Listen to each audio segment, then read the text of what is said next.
Evening, folks. It's me, Rachel from Accounts, Chancellor of the Exchequer, CV Wrecker. No, I'm just kidding yous. It's, of course, me, Darren Grimes, ECHR Agony Ant.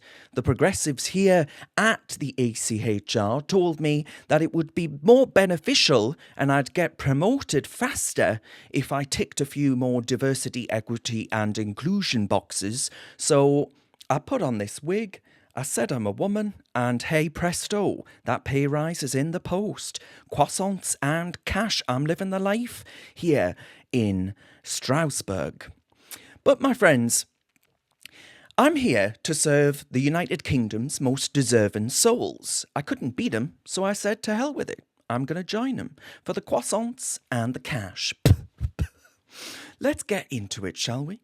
My first one. I have to say, by the way, if you're wondering why my hair's like this, it's because Jean-Claude Juncker, the drunker, is still hanging around these parts and I cannot seem to shift him.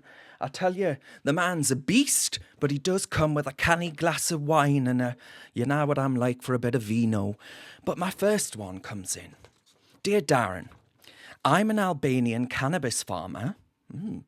Jailed for running a 1,300 plant operation. He says that they want to deport him. But his daughter needs a male role model. Can I stay? Well, my response to that is absolutely you can stay. Britain's children deserve fathers who know their way around a cannabis farm. You know, a little bit of weed here and there. It's practically parenting. Maybe it'll help you put the little blighters to sleep. You know, all that fertilizer that they're using, the next little green fingers of their generation. So I say stay put. You are quite clearly a contender for Dad of the Year. My next one. Dear Darren, I'm a Jamaican drug dealer. I promised to give up selling Class A drugs, apart from a cheeky bit of cannabis. Another one, this weed stuff, it's vast profits. Keeps me in a job. Cannabis. That's all right, yes. Of course it's all right. As long as your reoffending is casual, judges here in Strasbourg are more than happy. Spark up, stick around, and don't forget, pick your kids up from school. That's the only thing with that cannabis stuff. It doesn't half take it out of you. Next one. Dear Darren, I'm a Nigerian armed robber and crack dealer. They want to deport me. But back home, people might think I'm possessed. Possessed. Can I stay? Well, if you're possessed back home, that's clearly a medical diagnosis we in Britain must help you with. These days, my love, it counts towards a mental health issue. If you whisper demonic interference, just watch we at the ECHR throw open our doors. In here, in Britain, where we treat spirits and pickpockets absolutely equally.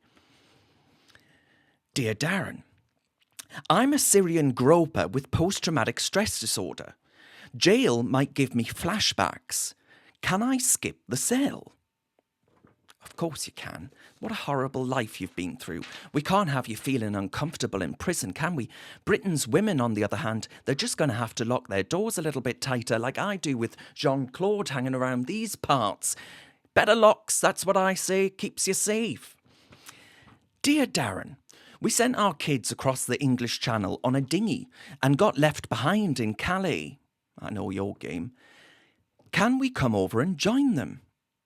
Well, of course you can, right? It's not people smuggling. It's a family reunion. Article 8, baby, pack your bags. And there was another one from a man who stabbed a man to death in France and dodged deportation 10 times. He wants to come to Britain. And I says to him over a nice glass of Pinot, get yourself in a dinghy, pal. Our courts, they love a challenge like this one. And we've got vacancies in a hotel circuit with your name stamped on already, my friends. So there you have it. Another week, another parade of rapists, of robbers and reoffenders staying put because human rights beat common sense every single time.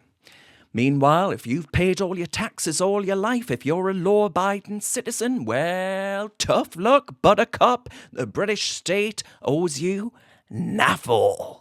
If you're a pensioner, even worse. Pop your clogs. We could do with reducing the pensions bill. And if you're one of those far-right farmers, well, you might as well call yourselves the Tommy Robinson of agriculture. That's how much we despise you. Anyway, tune in next week. Hopefully I'll have a better wig, and hopefully John Claude will leave me alone. I tell you, I can't take it anymore. My little pencil skirt won't know what to do with itself.